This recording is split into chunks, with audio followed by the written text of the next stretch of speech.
Magandang umaga po. Grabe.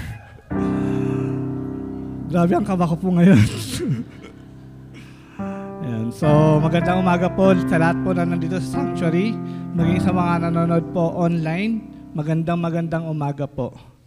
This is the Lord's Day. Amen? And we are privileged na dito tayo ngayon sa tahanan niya para matuto mula sa Kanya. Amen po. So, mga nakaraang araw, yung nga, pabago-bago ng panahon, iinit, uulan, kaya marami nagkakasakit. Diba po? Dahil sa pabago-bagong panahon. Pero hindi lang yung panahon na nagbabago eh. Nagbabago rin yung mga nangyayari sa ating mundo ngayon. Nakakalungkot dahil marami tayong nababalitaan ng mga pastor na biglang tumatalikod sa kanilang tungkulin. Di ba po? So kung napapanood nyo sa mga Facebook or sa mga social medias, marami pong gano'n nangyayari. Nakakalungkot dahil tinawag sila ng Panginoon, ngunit sila ay piniling tumalikod mula sa Panginoon. Hopefully, tayo po lahat ay hindi natin kayang talikuran ng ating Panginoon. Amen po. Dahil ang tanging Panginoon lamang ang kailangan natin sa buhay natin. Wala nang iba.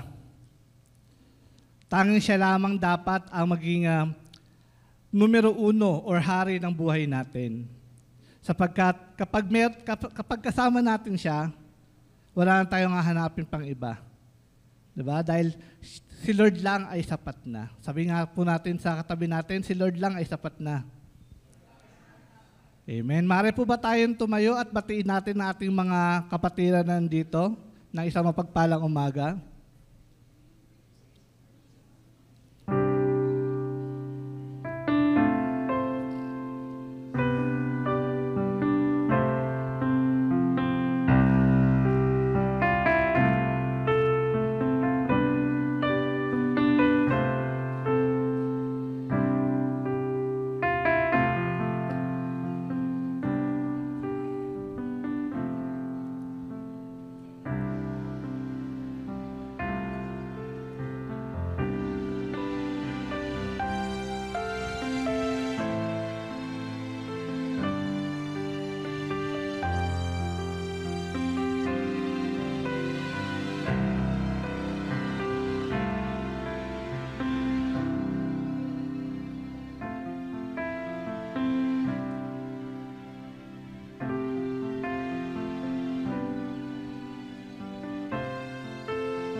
Tunay nga ng ating Panginoon ay mabuti. Amen. Sa kabila ng mga nangyayaring hindi maganda sa ating kapaligiran, patuloy niya tayong ginagabayan, patuloy niya tayong minamahal, patuloy niya tayong pinoprotektahan. At patuloy niyang sinasagot ang ating mga panalangin. Sa kabila ng ating mga kakulangan, kahinaan, mga pagkakamali, still si Lord bukas palad tayong tinatanggap. Tunay nga napakabuti ng ating Panginoon. Tayo po ay manalangin. Maraming salamat po, Ama, sa umagang ito na kami nga po ay inyong ginising. Binigyan ng panibagong buhay. Panibagong pagkakataon, Panginoon. Panibagong pag-asa. Lord, kami nga po ay lumalapit sa inyo ngayong umagang ito, Panginoon. Humingi kami ng inyong kapatawaran sa aming mga pagkakasala. Patawarin niyo po kami sa aming mga pagkakamali, mga pagdududa, mga pagtalikod sa inyo, Panginoon. Kami po ay humihingi sa inyo ng kapatawaran ngayong umaga, Panginoon.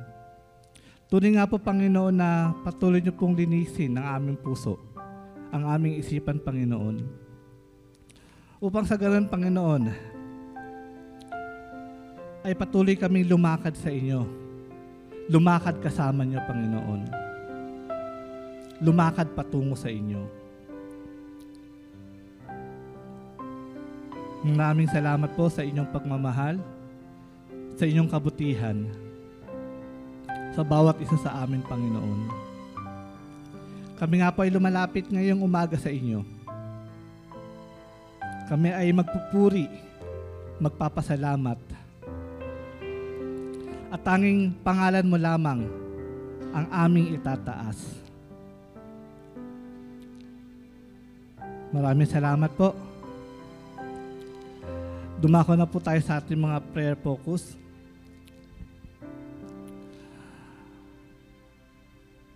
Prayer focus, ang ministry focus natin, ang mission ministry. Lord,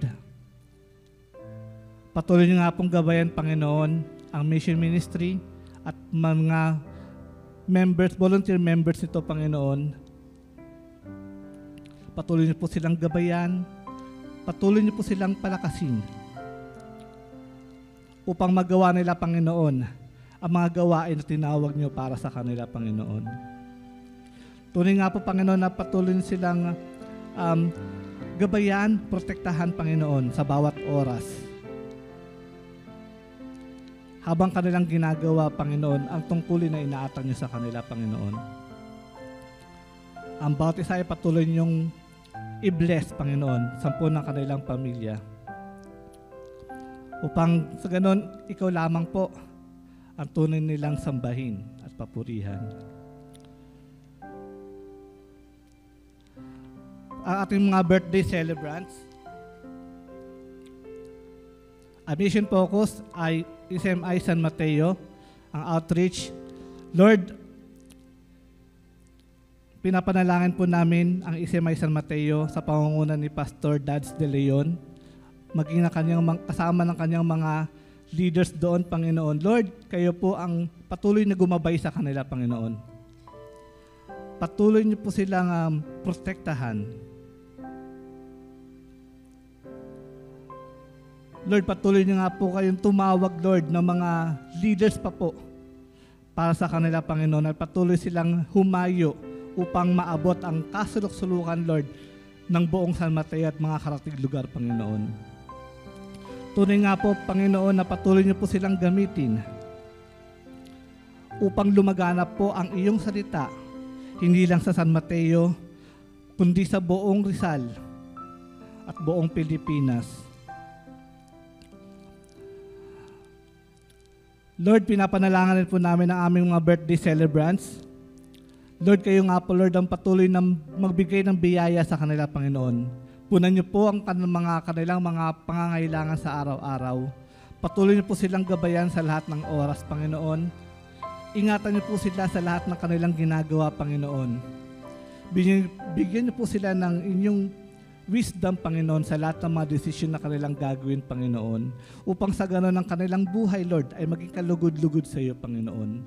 At maging blessing nga po, Lord, sa ibang tao, Lord, na makakakita sa kanila at makakakilala sa kanila, Panginoon.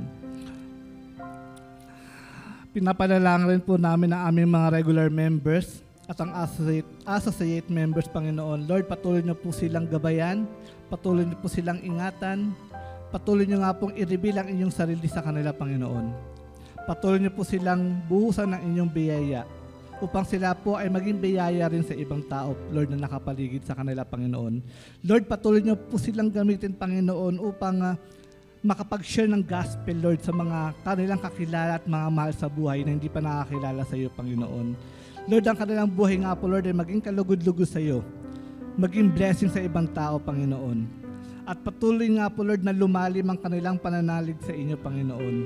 Upang sa ganun, Panginoon, at sila po ay maging living testimony sa mundong ito. Sila po ay maging ilaw at asin sa mundong ito, Panginoon. Pinapanalangin po din namin ang aming mga members abroad at local at members outreach. Lord, kayo po ang patuloy na gumabay sa kanila, yung mga nasa malayong lugar, Panginoon. Aliwin niyo nga po sila, Panginoon, upang mapawi ang kanilang kalungkutan na hindi nila kasama ang kanilang mga mahal sa buhay, Panginoon. Lord, patuloy nga po silang ingatan, Panginoon, sa bawat oras, sa bawat araw, Panginoon. At Lord, kayo nga po, Panginoon, palagi ang kanilang takbuhan. Kayo, Lord, palagi ang kanilang kausapin, Panginoon. At tanging Lord, kahit sila po ay nasa malayo, Panginoon, kayo Lord po ang kanilang, mas maging malalim po ang kanilang pananalig sa inyo, Panginoon. Pinapanalangin po namin ng mga leaders ng aming iglesia, Panginoon, ang aming overseer, si Pastor Hernan Villegas, auxiliary head, elder, deacon at missionary, Panginoon. Lord, patuloy niyo po silang gamitin, Panginoon, sa inyong iglesia. Bigyan niyo po sila palagi ng kalakasan, Panginoon, ng pisikal, ng kaisipan, Panginoon, at lalong-lalo ng spiritual, Panginoon, upang patuloy po sila magpagamit sa iyo, Panginoon. Patuloy niyo po silang gamitin, Panginoon, upang mas marami pa pong maabot na tao, Panginoon, para sa inyo.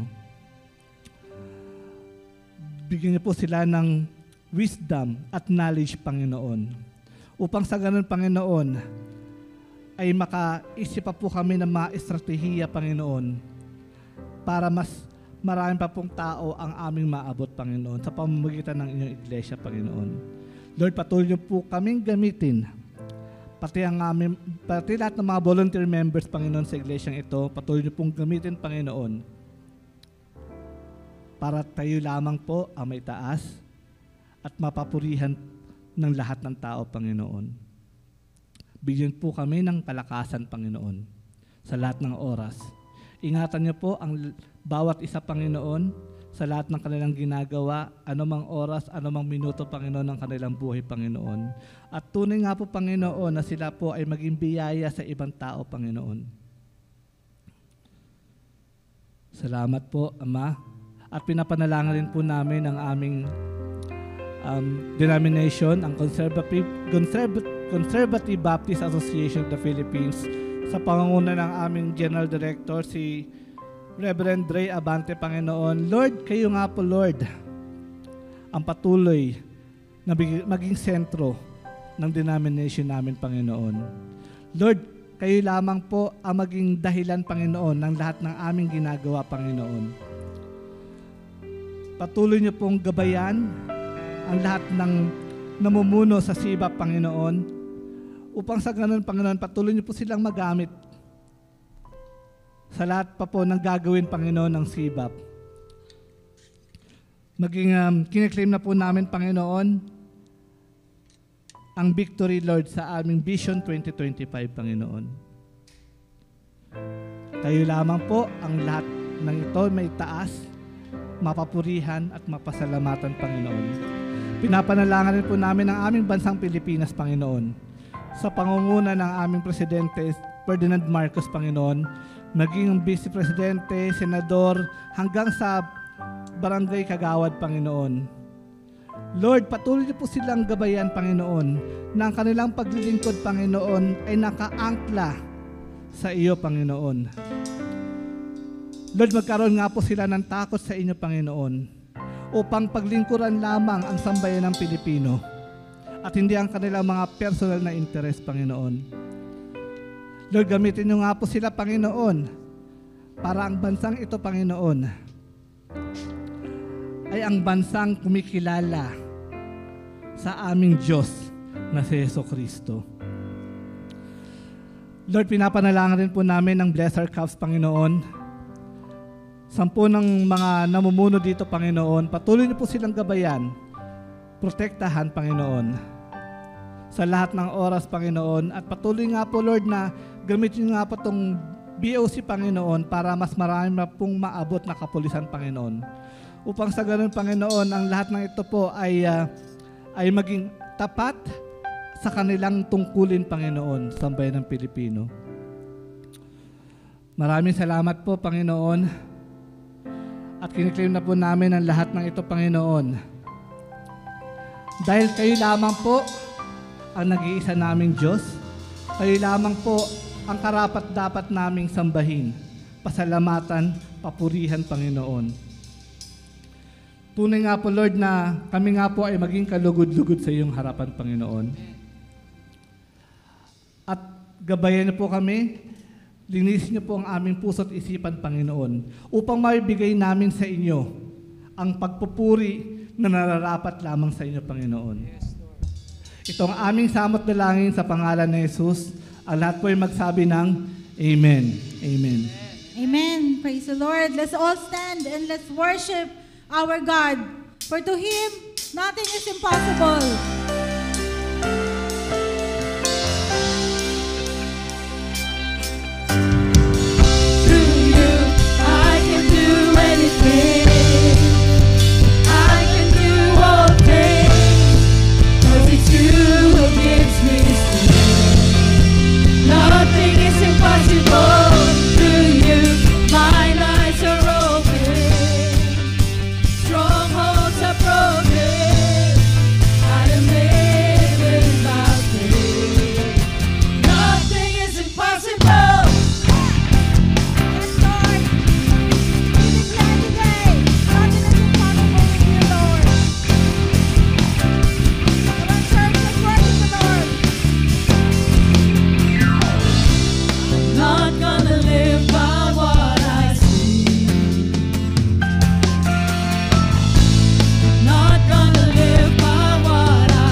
worship the Lord, we will be singing a new song.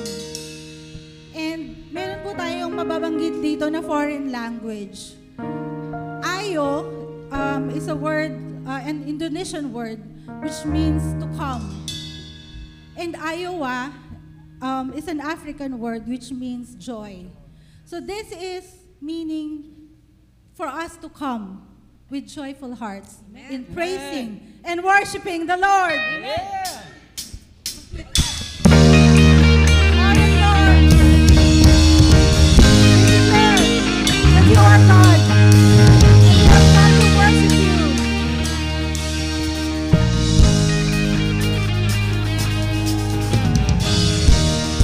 Every tribe will see your glory. Every nation bow before you. All our treasure turns to ashes in the light of you.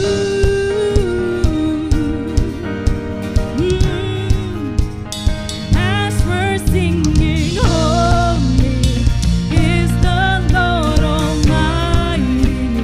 Only you are worthy, worthy of it all. Every tribe will see your glory. Every nation bow before you. All our treasure turn to ashes in the light of you.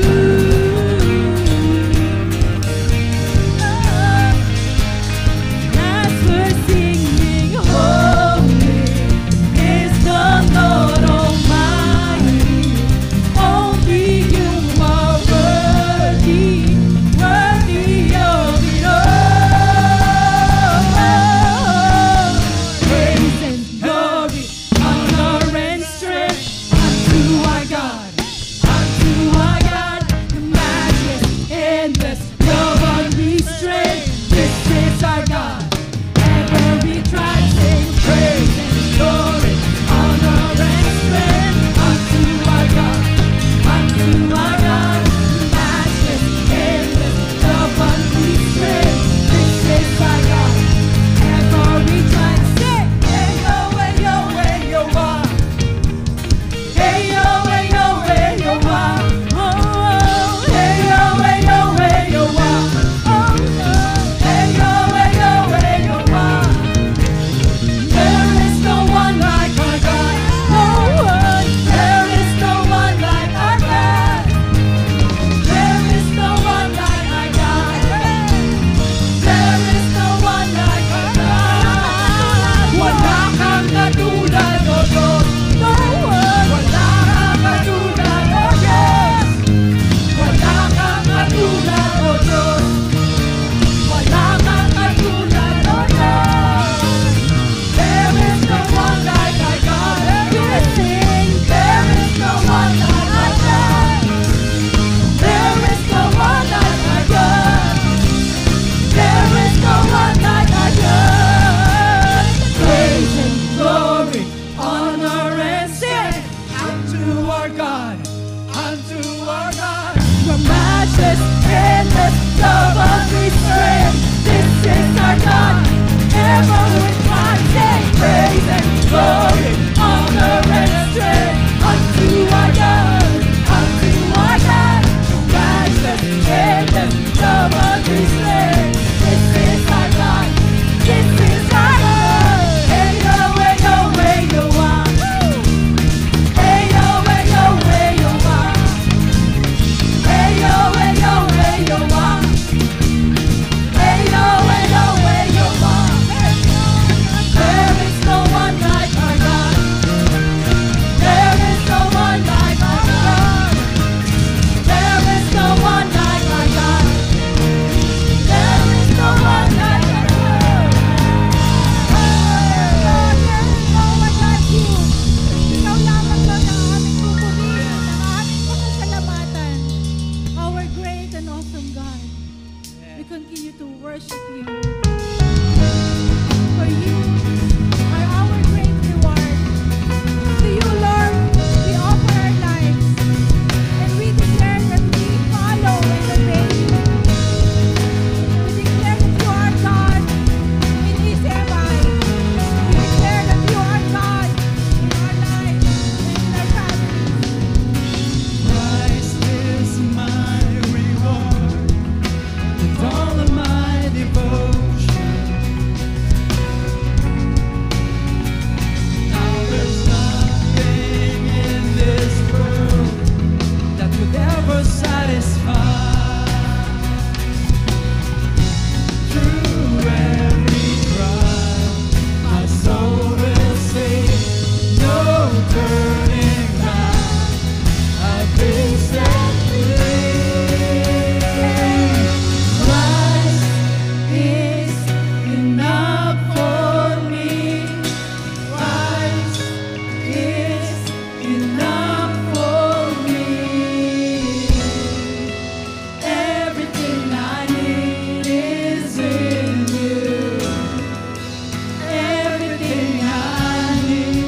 follow you, and we will not turn back. Because you are our God, the mighty warrior who saves. Hallelujah, Lord. We worship you. Give glory to God. Worship you.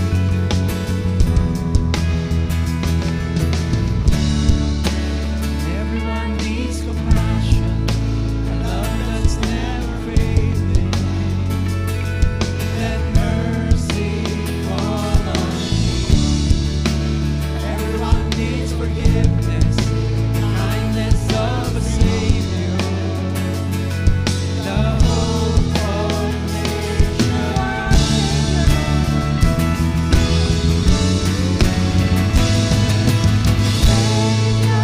He can move the mountains.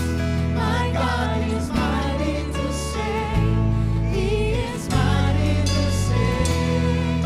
Forever, author of salvation. He rose and conquered the grave. Jesus conquered the grave.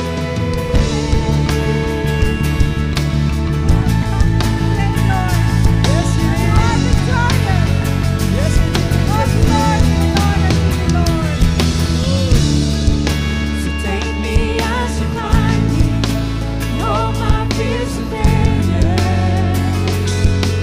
Heal my life again, then my life to follow. Everything I believe in, now I surrender.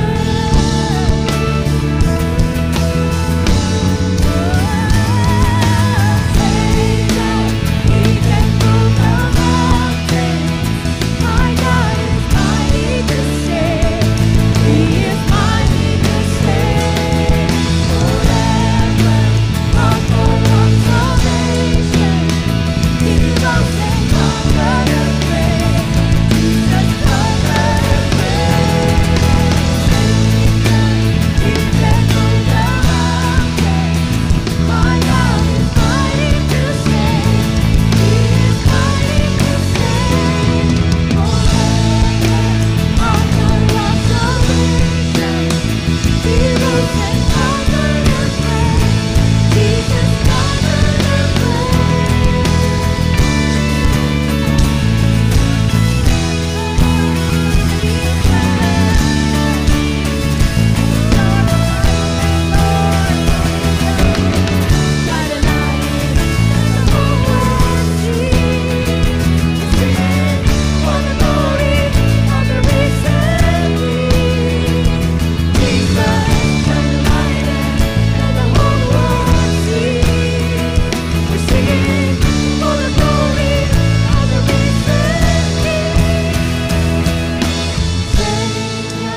He can move the mountains.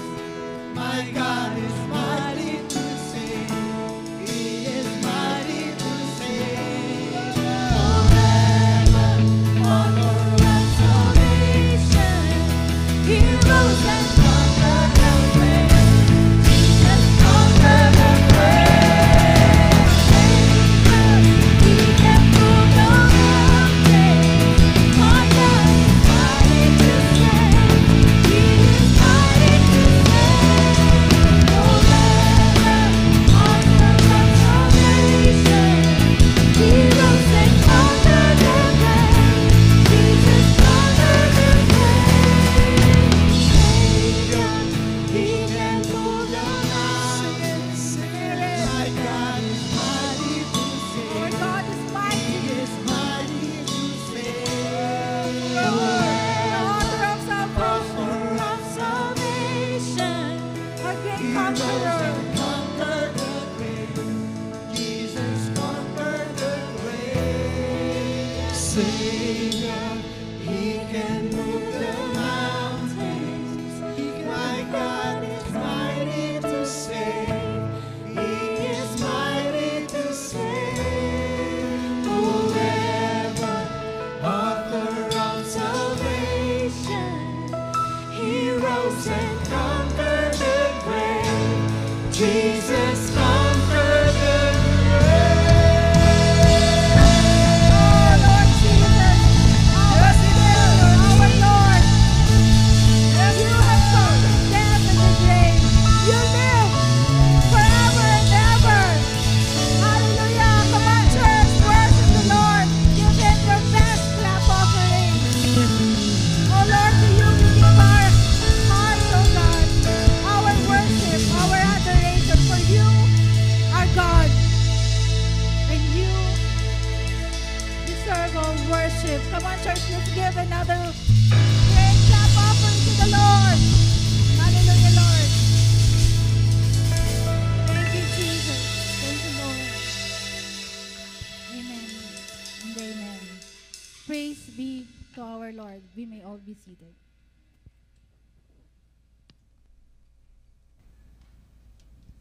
Good morning, Emmanuelites. Nagulat ba kayo nandito ako? Ako rin nagulat eh. Nagulat rin ako na nandito ako ngayon nakatayo sa inyong harapan. Pero praise God dahil binigyan ako ng opportunity ni Lord para magkaroon ng confidence na tumayo sa inyong harapan upang ibahagi ang kanyang salita. Sa totoo lang po, kung papakinggan yung kabog ng dibdib ko, ang lakas. Dug, dug, dug, dug. Dug, dug, dug, dug daw eh. Malakas, grabe. Para kang malapit na himatayin dito. Ayun, so. Ayun, kaya, disclaimer lang po, humihingi din po ako ng pasensya sa inyo. Kung ako man po ay mauutal, mabubulol, o kaya ay pipiyok, alam nyo naman po yun. So, paano ba ako magsimula? Closing na po ba? Ayun po, tayo po ay nasa ikalawang installment na ng ating series. Tama po ang inyong narinig. Dahil last time, sinabi pa lang po ni Pastor Dindo na series break lang yon. Pero naisipan po ng ating senior pastor na maganda siyang maging series dahil ito ay napapanahon at importante sa ating church. So nandito na po tayo sa ating series na Discipleship Matters. At ang ating ikalawang installment ngayon ay pinamagatang Discipleship in the Church. So mamaya nga po, dahil napaka-importante ng discipleship, mamaya po ang ating last session ng ating Everyday Commission and I hope na makita ko po uli kayo mamaya. Yan, sa ating yung mga nagpalista po. So, nasa po tayo? Almost 60 na po tayo, Pastor, no? So, yan po, makita-kita po tayo. Walang uuwi, yung mga naglista. So, yan. So, tulad nga po na aking nabanggit, nasa ikalawang installment na tayo ng Discipleship in the Church. At ang ating teksto ay magmumula sa 2 Timothy chapter 2, verse 2. Kung tayo po ay handa na, tayo po ay tumayo at basahin natin ating verse. Yan. Ready? And the things you have heard me say in the presence of many witnesses, entrust to reliable people who will also be qualified to teach others. Tingnan naman po natin tingnan po natin sa Amplified Version. Ready? Go. The things, the doctrine, the precepts, the admonitions, the sum of my ministry, which you have heard me teach in the presence of many witnesses, entrance as a treasure to reliable and faithful men who will also be capable and qualified to teach others. Pagpalain ang pagbabasa ng salita ng Panginoon, tayo po ay manalangin. Panginoon dakila, maraming salamat po sa iyong salita. Tunay nga po, Panginoon, na itong salitang ito, Panginoon, ay maitanim po sa aming puso't isipan, Panginoon. Bigyan niyo po kami ng kaunawaan, Panginoon, ng understanding, Panginoon, sa mga lesson na ituturo niyo sa amin ngayong umagang ito, Panginoon. At nawa itong mga matutunan namin ngayong umaga, Panginoon, ay madala-dala namin sa aming pamumuhay, Panginoon, at maibahagi rin po namin sa aming kapwa. Pinupuri ka namin, pinasasalamatan to aming samot dalangin sa pangalan ni Jesus. Amen. Maaari na po tayo makaupo. So ang atin pong binasang verse ay ang pagpapaalala ni Apostle Paul kay Timothy. Sino po si Timothy? Si Timothy po ay isang disciple ni Apostle Paul. Yan. Tungkol po, pinapaalala ni Apostle Paul, pinapaalalahanan ni Apostle Paul si Timothy sa lahat ng mga tinuro niya dito. Yun. At ito po ay parang nagbili na rin si Apostle Paul na yung mga tinuro ni Apostle Paul kay Timothy ay ituturo niya rin sa mga faithful and reliable men na ituturo rin sa mga susunod na henerasyon. So makikita po natin dito na hindi po siya isang uri ng evangelism. Di ba po? Kasi ang sabi sa Bible, faithful men. So I believe na itong mga faithful men ay mga believers na o naniniwala na kay Kristo. So ito ay parang isang malinaw na pagpapatunay sa atin na ang pagpapakalat ng gospel ay sa pamamagitan ng discipleship or intentional relationship. Yun pala ang binigay sa ating halimbawa ng ating Panginoon na magandang estratehiya sa pagpapakalat ng gospel. Diba? Sa pamamagitan ng discipleship. Dahil doon, hindi lang basta binahagi mo lang ang salita niya, kundi meron, kumbaga parang nagkaroon ka ng relasyon sa kanya. Diba? Naging kaibigan mo siya, diba? Naging mentee mo siya, ganun. So parang intentional relationship, hindi lang basta lang napilitan ka lang na, diba? Dahil kailangan gawin to, kailangan ko siyang samahan, pakisamahan. No. Dapat intention rin po natin sa puso natin kung tayo nga ay isang tagasunod ng Panginoon. So, ipinakita rin ni Apostle Paul dito yung 4 generations of discipleship. Diba? Una, si Paul, si Apostle Paul. Tapos naging mentee niya si Timothy. Si Timothy naman, nagturo siya rin ng mga faithful and reliable men. Naging mentee niya rin yung mga yun. So, pang-ilan na? Pangatlo na. Tapos yung mga inaasahan ni Apostle Paul, ayan, pala, dito pala. So, yung mga teacher. Tapos, yung mga faithful and reliable men naman yon ay nagturo rin sa iba. So, nakita natin, parang generation by generation ang naging strategy ng discipleship. Diba? So, ang discipleship ay hindi lang isang maikling proseso, kundi isang mahaba at masasabi natin multi-generational process. May continuation. May continuation siya. Hindi lang basta, ay na-disciple ko na to, okay na ako. Gawa ko na yung mission ko sa mundong ito. No. Kapag na-disciple natin ng isang taong ito, at siya'y magdi-disciple na rin, tayo, hindi tayo titigil. Kundi, magdi-disciple uli ng panibago. Ganon. May continuation po dapat. At ito ay hindi lang basta continuation, kundi isang lifetime continuation to. Hanggang sa tayo ay pumunta sa langit. So, ano nga ba ibig sabihin ng discipleship? Kasi iba, baka hindi natin naintindihan kung ano ibig sabihin ng discipleship. Sabi sa Merriam-Webster, discipleship is the process of learning to love and follow Jesus and becoming more like Him. So discipleship occurs in a relationship with a mentor. Hindi tayo pwede mag-disciple kung walang mentor-mentee relationship. Diba? Yun ang isang importante dun eh. May mentor and mentee relationship para yung discipleship ay nandoon. So maraming example ang binigay sa atin ng ating Biblia. Sa Old Testament, andyan si Moses, ni-raise up niya si Joshua. Diba? Si Elijah, sineperds niya si Elisha. Sa New Testament naman, ang isang best na example dito yung kay Jesus and His 12 disciples. Pati na rin yung kay Paul and Timothy. So di ba maraming binigay na example ang ating Biblia sa discipleship. So ibig sabihin nun, mas pinaprioritize dapat natin ang discipleship. So discipleship is a lifelong commitment. Lifelong commitment. Ibig sabihin kapag pumasok na tayo sa prosesong ito, wala nang atrasan. Wala nang talikuran.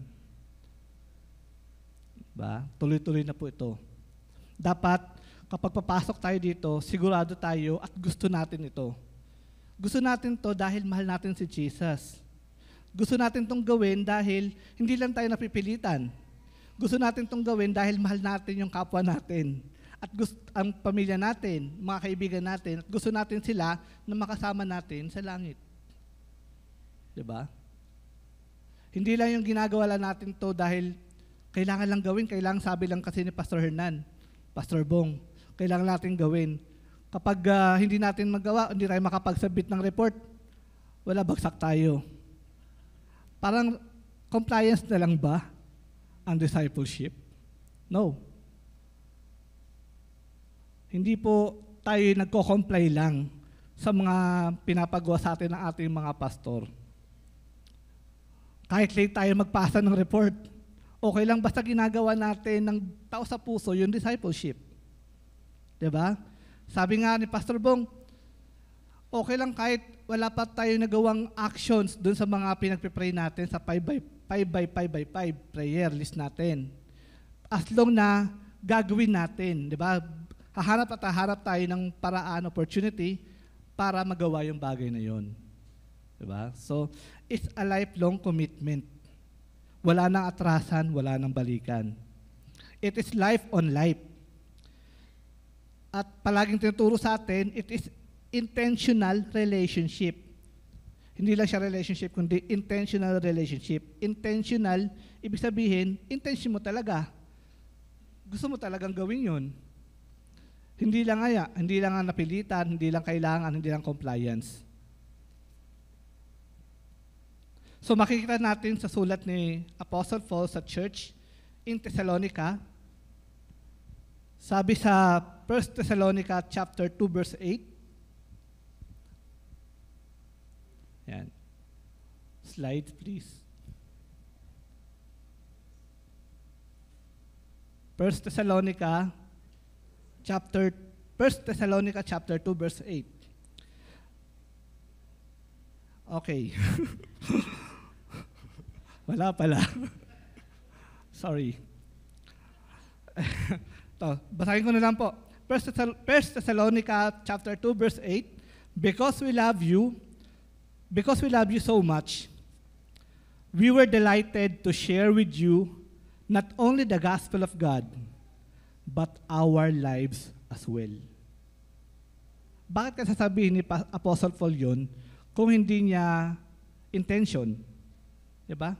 Ulitin ko Sabi ni Apostle Paul sa Thessalonica Church, because we love you so much, we were delighted to share with you not only the gospel of God, but our lives as well.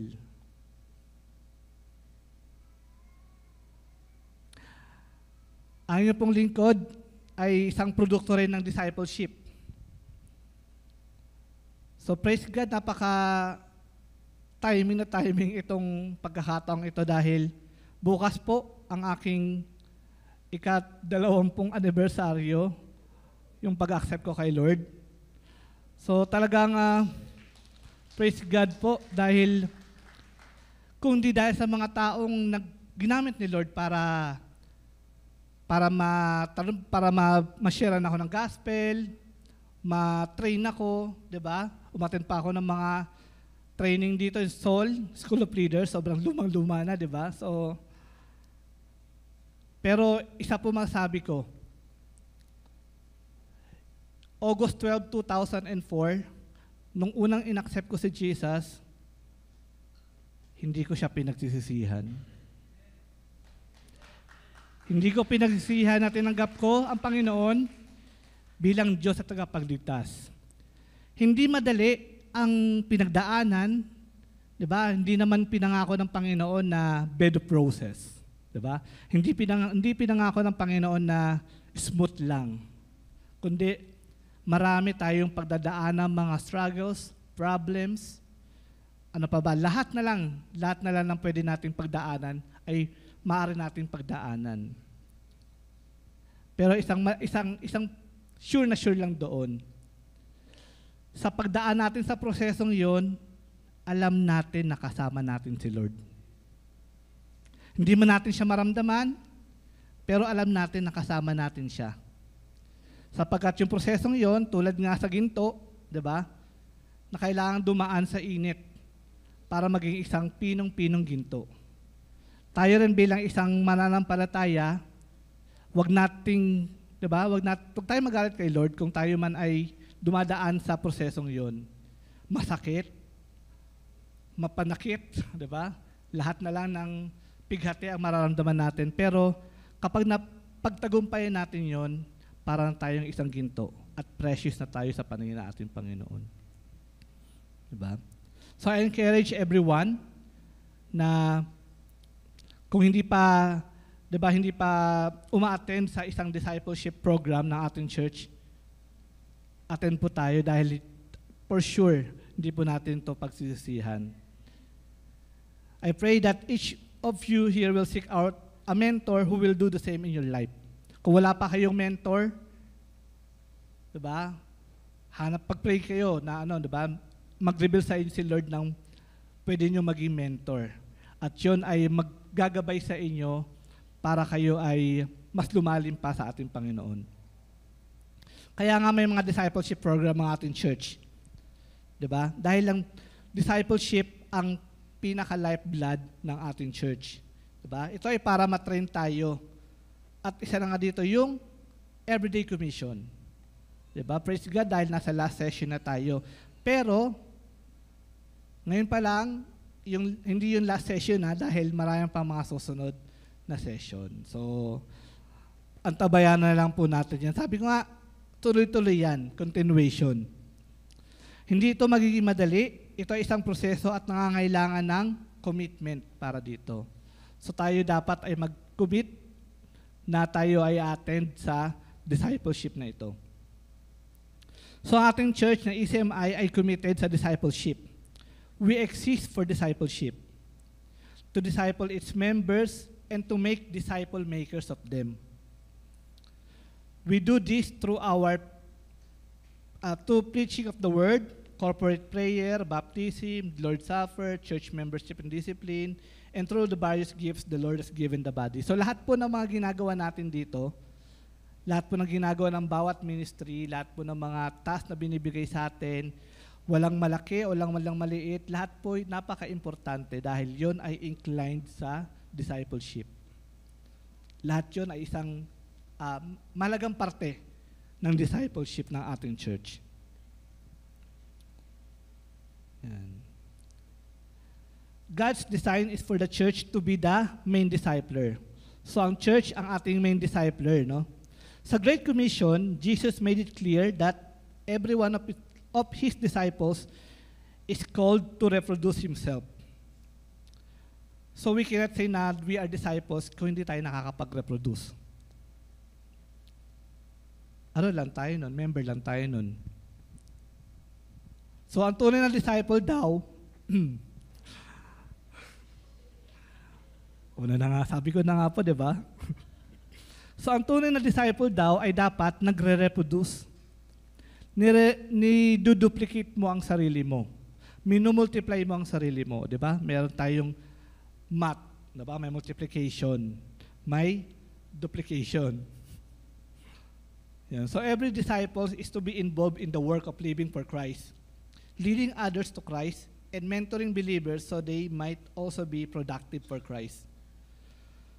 Through reproducing ourselves, it will lead to the growth of the kingdom of God. So kailangan may reproduction ang ating church. Dahil kundi, tayo-tayo na lang.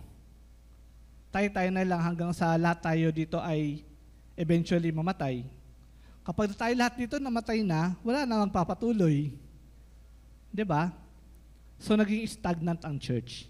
At hindi natin nagawa ang Great Commission na binibigay sa atin ni Lord. Diba? Sabi niya, diba? Go and make disciples of all nations. Humayo at hindi magpakarami, kundi mag-make disciples. Diba? Mali yung magpakarami. Magpakarami in a sense na nagre-reproduce tayo, nagme-mentor tayo, nagde-disciple tayo, na alam natin na magpapatuloy ng mga ginagawa natin. Kahit tayo ay mawala na, alam natin yung mga disciple natin, patuloy na ginagawa yung mga bagay na tinuro natin sa kanila. Diba? Yun ang kailangan natin gawin para may continuation. Yan. So there are 4 stages of discipleship. Yan. 4 stages of discipleship. First, it's the learner. Yan. We are in the learning phase until we invite a person to follow us while we follow Christ. Learner. Ibig sabihin, wala pa tayong dinidisciple. Member lang tayo. Nakaupo lang tayo dyan sa mga upuang yan. After ng service, uwi na. Learner. Patuloy pa rin tayong natututo. So marami sa mga tao sa church ngayon, ang iniisip nila na leader na sila, but technically, sila ay learner pa rin. Dahil, hindi pa sila nagsisimulang mag-disciple. Ay, leader na ako. Gumagawa naman ako sa mga ministry. Pero meron ka bang dinidisciple? Meron ka bang mini-mentor? Kung wala, learner ka pa rin. Kahit marami tayong ginagawa sa church, kahit nagsiserve tayo everyday, kung di natin ginagawa ang pagdi-disciple, baliwala lang ang lahat. Useless.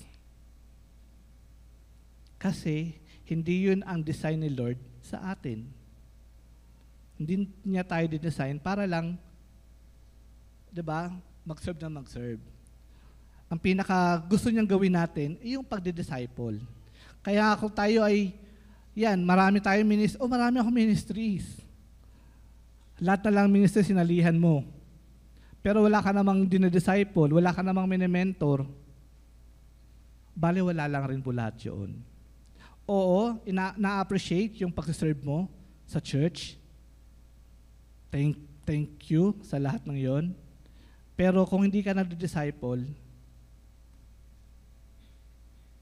bale wala lang po yun. Discipleship. Wag lang po tayo magbutas ng upuan. Sorry po sa mga sasabihin ko. Wag lang po tayo come and go sa church. Tumatakbo po ang oras. Tumatakbo po ang oras.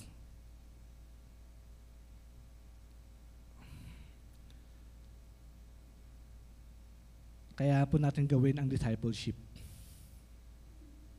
Napaka-importante po talaga. Napaka-importante po. Sabi nga ni John Maxwell, if you think you're leading but no one is following, then you are just taking a walk. Kala mo naglilid ka na. Pagtingin mo sa likod mo, walang sumusunod. Naglalakad ka lang pala mag-isa. Namamasyal ka lang pala. Diba? Leader na ba tayo?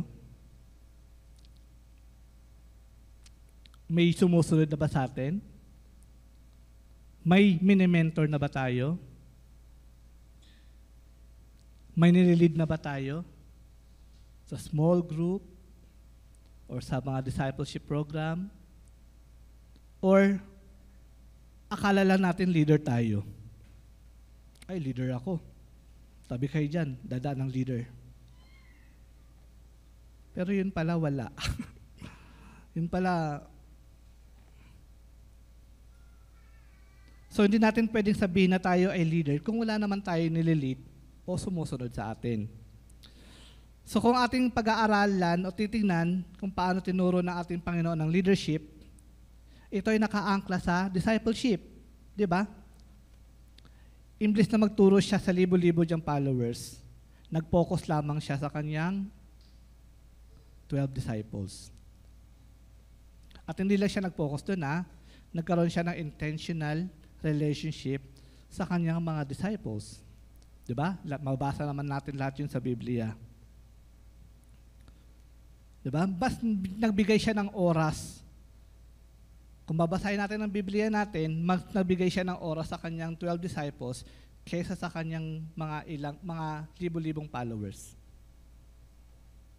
That is discipleship.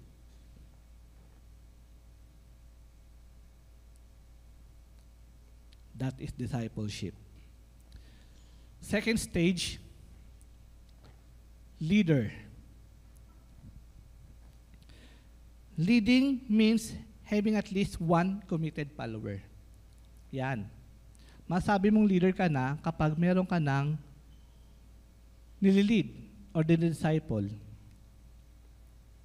So kapag tayo nakapag-invite na sa isang tao to follow us, nag-transition na tayo from learner stage to leader stage. So maraming tao nag-iisip na kapag leader ka, kaya mo mag-influence o magkaroon ng impact sa mga tao. Ngunit yun, pananaw yun ng mundo. Hindi yun ang pananaw ng ating Panginoon, hindi yun ang pananaw ng ating church. Ang church ay hindi tinawag para lang magkaroon ng impact sa paligid niya, kundi ito ay tinawag para mag-disciple. Sa mga tuwid, leading demands disciple making. Leading demands disciple making. Kapag walang disciple making, we are not leading. Magkasama po lagi yon. Leadership and disciple making. Lagi po siyang magkasama at hindi siya maaaring paghiwalayin. Tanungin po natin sarili natin, tayo ba'y leader na? Or learner pa rin tayo? Meron na ba tayong mini-mentor? O dinidisciple? O akala lang natin na tayo ay leader?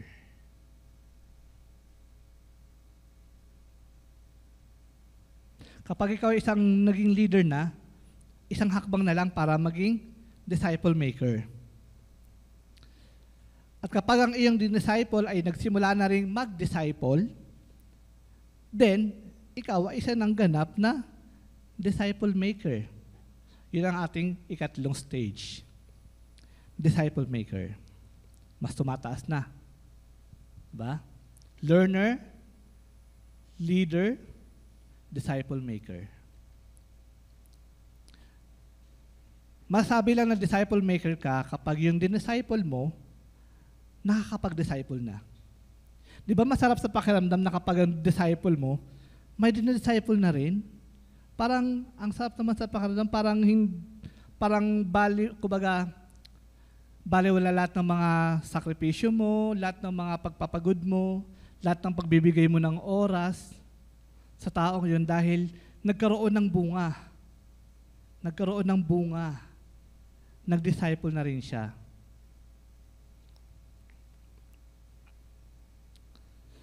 Dito sa stage na to, ay nakikita natin ang fruits of our labor. Yun nga. Yun na yung fruits of our labor natin. Sa puntong ito, yung mga taong dinisipulo natin ay nagdidisipulo na ng iba. At tayo naman, tulad sinabi ko nga kanina, kapag yung mga dinisipulo natin or dinisciple natin ay nagdidisciple na rin ng iba, hindi pa natatapos yung gawain natin. Dapat ay magdi-disciple ulit tayo ng panibago. is a continuous process. Tuloy-tuloy po yan. Walang katapusang proseso. Hindi porket nagdi-disciple na, nagdi-disciple na siya, okay na ako. Diba? Dapat patuloy pa rin tayo sa ating commitment to be a disciple maker. Yan. Disciple maker. Tayo ba ay masasabing disciple maker na? Yung mga disciple ba natin or may disciple ba tayo, nagdi-disciple na rin? Kung wala pa, hindi pa huling lahat. Laging may pagkakataon.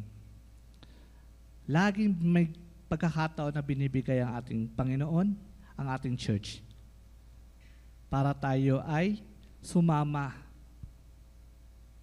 sa Kanya. Maging bahagi ng discipleship ng ating church. Kaya nga, di ba, may mga yan, everyday commission, and tuloy-tuloy pa rin yan.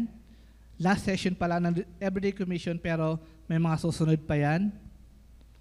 And I hope tuloy-tuloy tayo sa pag-attend sa mga bagay na yan. Hindi lang, pati mga iba pang gagawin ng church natin, ng mga discipleship program, magiging involved po tayo. Magiging involved po tayo. At ang ating panghuling stage po ay ang multiplier.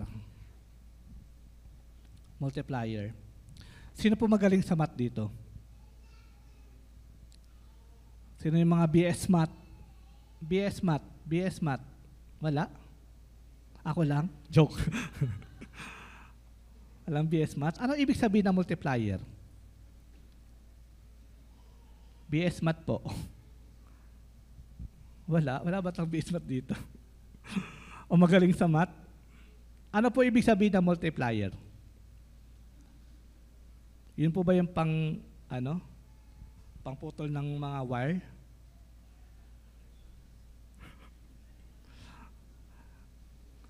Wala.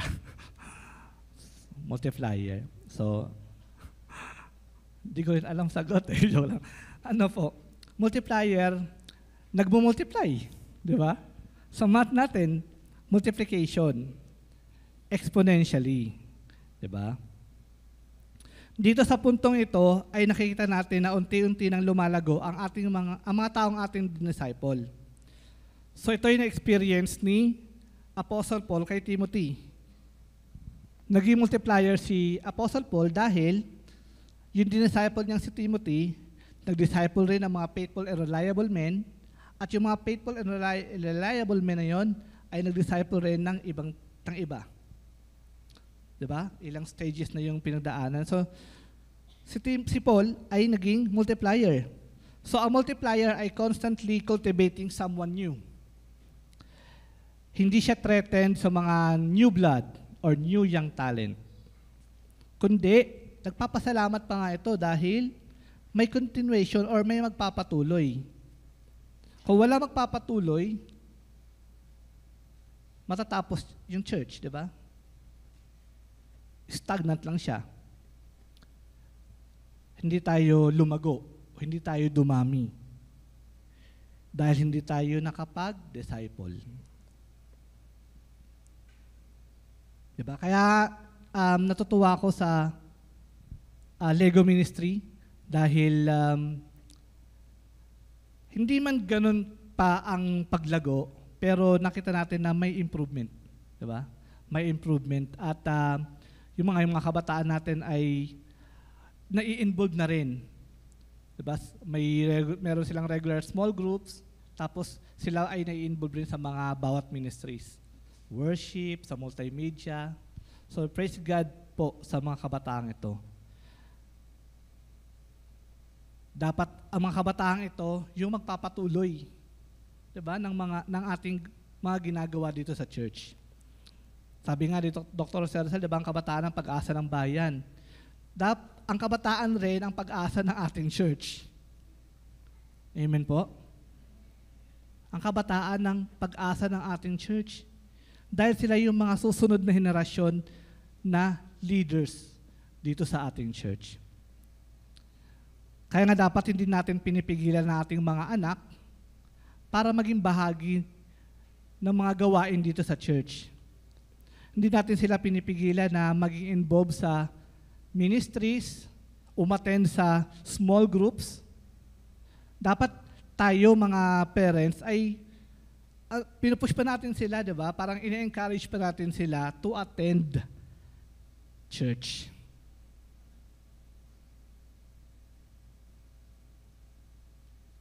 Sila ang pag-asa po ng ating church. Sila ang next generation leaders. Kaya nga, mga leaders ngayon ay di-disciple yung mga kabataang ito para sila ay matrain ng gusto at sa ganon, sa mga susunod na, sa pag dumating na yung kanilang time, ay magagawa na nila uling magpatuloy.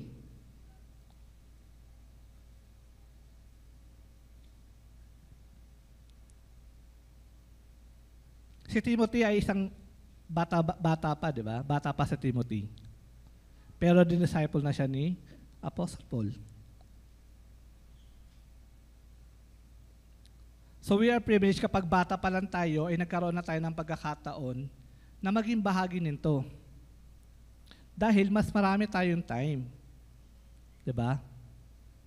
Para makapag-disciple.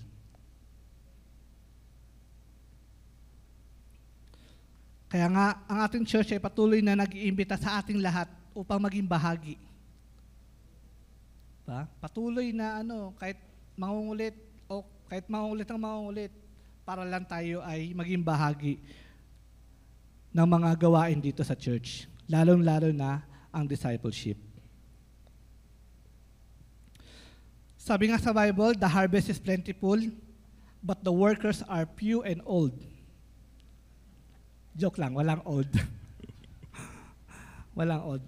The harvest is plentiful, but the workers are few. Kaya nga ginagawa natin tong discipleship para may mga magpapatuloy, may successor, di ba, ng ating mga ginagawa. Hindi habang buhay tayo, di ba? Kaya kailangan natin ng magpapatuloy. Next generation, from generation to generation, and so on and so forth.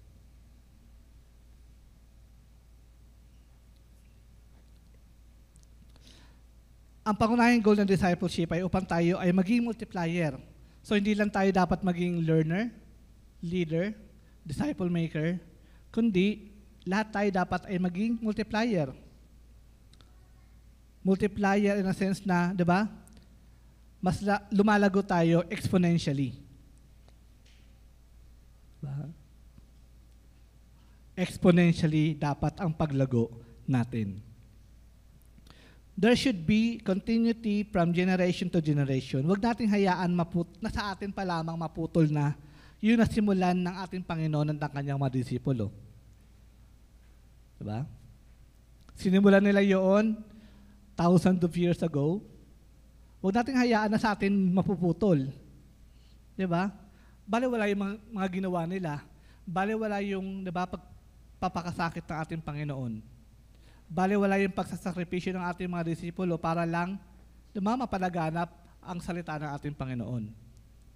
Kung sa atin pa lang, maging stagnant na tayo, titigil na tayo sa ginagawa natin, hindi na tayo mag-disciple, wala tayong successor, tapos na. Bale, wala ang sakripisyo nila.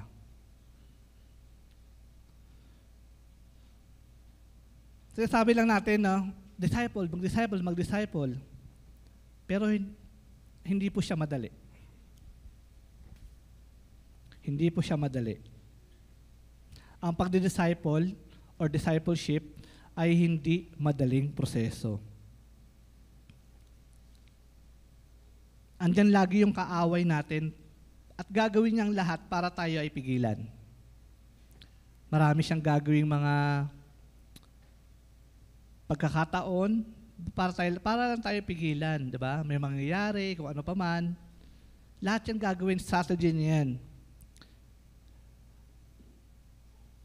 So naniniwala po tayo na ang pangunahing strategy ng ating kalaban ay ang pagkakadivide ng ating church.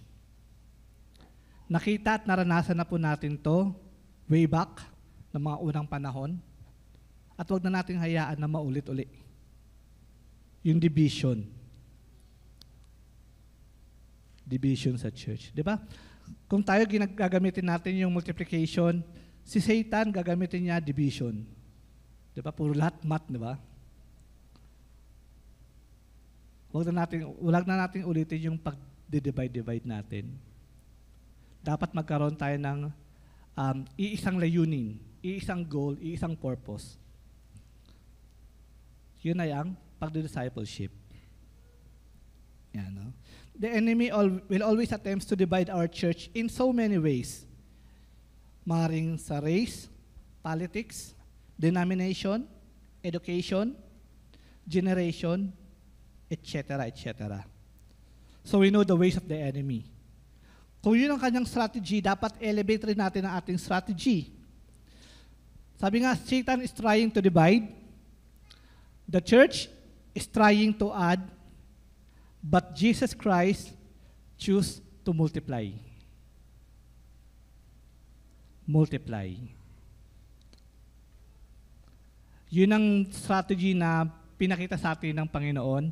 Yun din ang gagamitin nating strategy. Mag-multiply.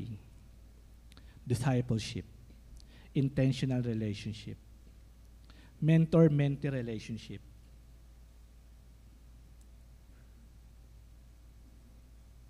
At kung hindi pa tayo parte o bahagi ng discipleship ng ating church, hindi pa huling lahat. Hindi pa huling lahat. Bukas na bukas pa rin ang pagkakataon para tayo ay sumama, tayo ay umattend. At kung tayo man ay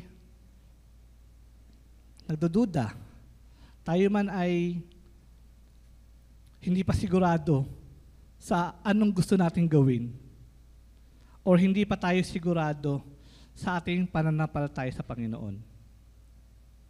Ngayon ay tinatawag tayo ng Panginoon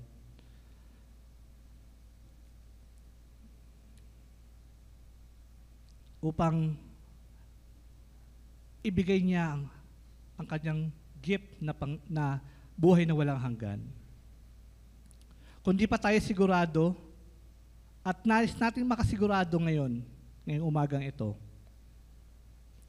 kung di pa tayo sigurado na si Jesus ang ating Diyos, ang ating Panginoon, tagapagligtas, ang ating Hari,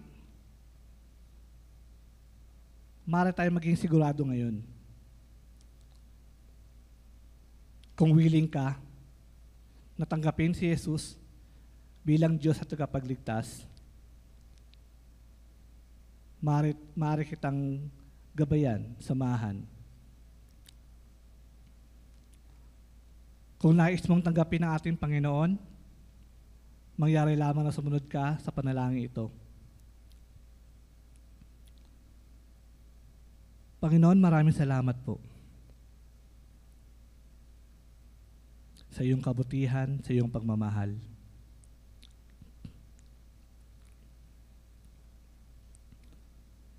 Lord, ina-acknowledge ko po na ako ay isang makasalanan. At ang kaparusahan sa akin ay kamatayan.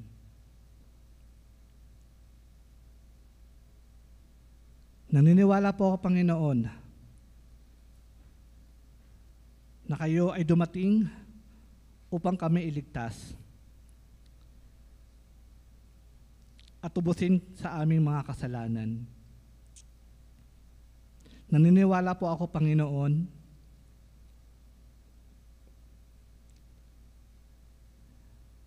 na ika'y namatay sa krus. Namatay at inilibing at sa ikatlong araw ay nabuhay na maguli. Kasama ang tagumpay sa kasalanan at kamatayan. Lord, patawarin niyo po ako sa aking mga kasalanan. At ngayon nga po ay tinatanggap kita bilang aking Diyos at tagapagligtas at maging hari ng aking buhay, Panginoon. Lord, alam ko pong hindi ito magiging madali. Ngunit naniniwala po ako, Panginoon, na kasama ko po kayo, Panginoon, sa journey na ito, Panginoon. Maraming salamat po. Itong aking panalangin sa pangalan ni Jesus. Amen. Sa ating conclusion, discipleship is the lifeblood of our church. God's design is for the church to be the main discipler. Discipleship apart from the church will always fall short because the church alone is governed by Jesus, held together by Him, and gifted by Him to grow into His likeness. Every member must work together for the growth of the body. When we embrace biblical discipleship as a church and take steps to be more effective in spiritual formation, then we will see people becoming stronger disciples committed to fulfilling the Great Commission. Let's pray. Heavenly Father, thank you, Lord, for this morning, Panginoon. Thank you for your word. Salamat po sa lesson na ibinigay niyo sa amin, Panginoon. Tunay nga po, Lord, na kami po ay gamitin niyo, Panginoon, upang makapag-disciple at makapag-mentor po ng mga next generation leaders, Panginoon.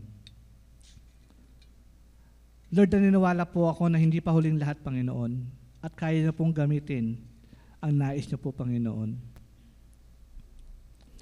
Tunay nga po, Lord, lahat ng aming natutunan ngayong umagang ito, Panginoon, ay maitanim po namin sa aming puso at isipan, Panginoon. At patuloy nga po niyo kaming gamitin, Panginoon, sa ikalalaganap pa at kailalago pa ng iyong iglesia. Salamat po, Ama. Itong aming panalangin sa pangalan ng aming nag-iisang Diyos at tagapagligtas, si Jesucristo, aming Panginoon. Amen. Amen. Praise the Lord for His word. I hope everyone has been encouraged to be involved in the disciple making of our church. At this point, we come together now to give to the Lord our tithes and offering. In Numbers 18 verse 29, sabi po doon, you must present as the Lord's portion the best and holiest part of everything given to you. So brothers and sisters, yung po bang ating ibibigay, yung po bang ating inilagay sa mga sobre, ito po ba yung best and holiest part of what God has given us? Atin pong i-offer sa Panginoon ang ating best. So, right now, for those joining us online, naka-flash na po sa ating screen ang mga bank accounts kung saan po kayo pwedeng magpadala ng inyo pong tithes and offering. Tayo po ay manalangin. Our dear Heavenly Father, we come to you today because you have given us the Lord Jesus Christ as the greatest sacrifice so that we can be saved. And in return, because we are so grateful, Lord, for everything that you have done for us, we want to give you, Lord, the best. Acknowledging that all of these things, all of these material things, and even our own strength comes from you.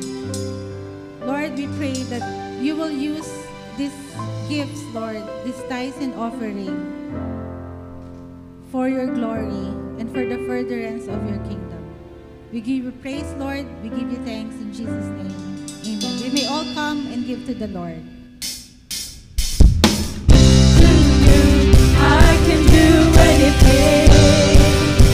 I can do all things. 'Cause it's you who gives me strength. Nothing is impossible to you. Blind eyes are open. Strongholds are broken.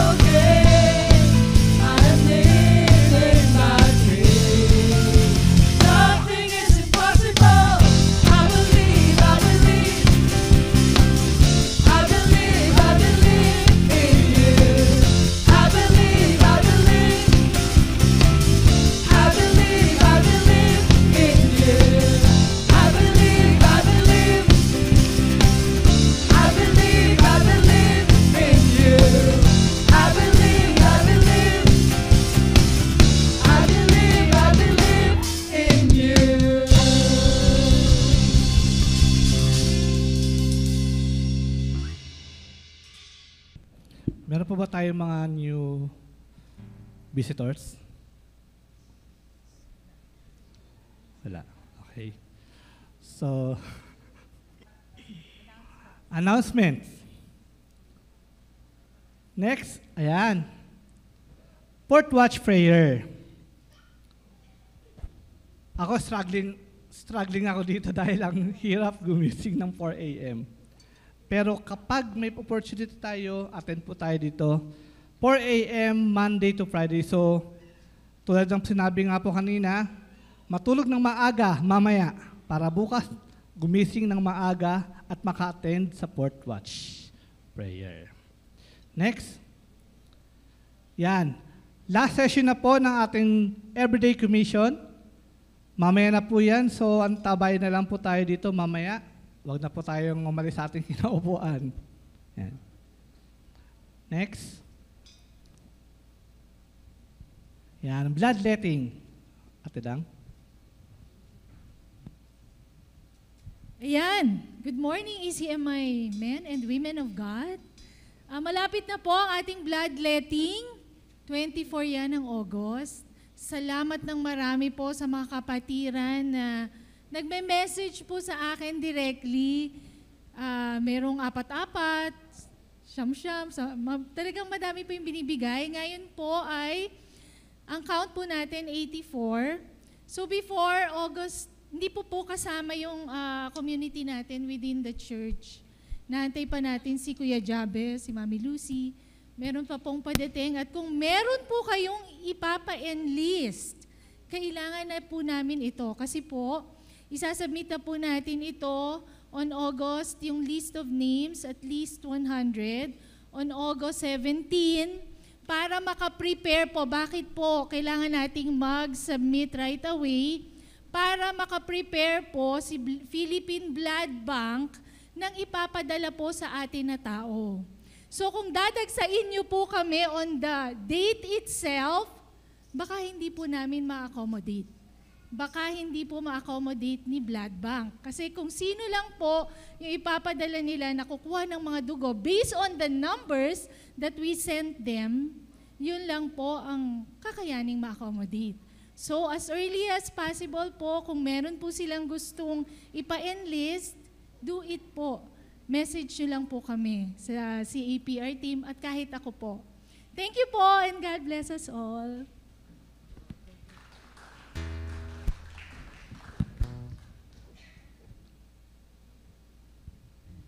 Next, yung guitar and drum lessons, tuloy na. Meron ng date. August 31, 2024.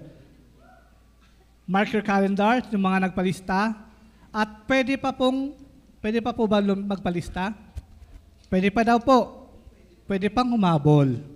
August 31 po yan. Malapit na. Contact lang Mark Villegas. Yan. Encounter Weekend, September 7. Yan po. So, kung meron po tayong mga delegates, magpalista na po tayo kay Pastor Hernan. Malapit na po yan. So, for sure, masarap yan sa pakiramdam. Next. Wala na.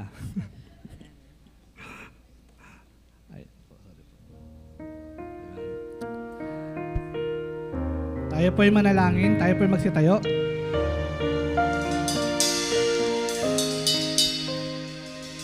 Panginoon Dakila, maraming salamat po sa iyong kabutihan, sa iyong pagmamahal. Salamat po sa iyong salita, Panginoon. At tunay nga po, Panginoon, na aming dadalhin ang salitang ito, Panginoon, at ibabahagi namin sa aming kapwa. At maging kalugod-lugod nga po kami, Panginoon, sa iyong paningin throughout the week, throughout the day, Panginoon, throughout the week. I-bless nyo nga po kami upang maging blessing din kami sa ibang tao, Panginoon. The Lord bless you and keep you. The Lord make His face shine on you and be gracious to you. The Lord turn His face toward you and give you peace. Amen. Amen. Praise and glory.